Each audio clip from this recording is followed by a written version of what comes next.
তো এই ভিডিওটা কীভাবে করবেন আমি আপনাদেরকে দেখিয়ে দিচ্ছি, ঠিক আছে? তো দেখুন, প্রথমে আপনারা ক্যাপকাটে চলে যাবেন। ক্যাপকাটে চলে যাওয়ার পর যেই ভিডিওটাতে আকাশে পিক অ্যাড করবেন, ভিডিওটা আপনারা এখান থেকে আপনারা নিয়ে নেবেন। তো ভিডিওটা নিয়ে নেওয়ার পর আপনারা দেখতে পারবেন প্রোফাইল এরকম একটা অপশন আছে নিচে। তো এই অপশনটাতে আপনারা এখানে ক্লিক করে দিবেন। এখানে ক্লিক করে দেওয়ার পর আপনারা যেই ফটোটা আপনারা আকাশে দিবেন এই পিকটা আপনারা নিয়ে নেবেন। তো এই পিকটা নিয়ে নেওয়ার পর আপনারা বড় ছোটো করেও নিতে পারেন, এভাবে উপরে দিয়ে দিবেন। তো উপরে দেওয়ার পর আপনারা নিচে দেখবেন এরকমভাবে সাইডে চলে আসবেন। তো সাইডে চলে আসার পর আপনারা এই অপশনটা খুঁজে বের করবেন, এখানে ক্লিক করে দিবেন।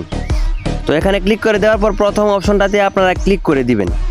তো প্রথম অপশনটাতে ক্লিক করে দেওয়ার পর আপনি চাইলে একটু নিচে দিয়ে দিলে আরও সুন্দর হবে, এরকমভাবেই করে নিতে পারেন।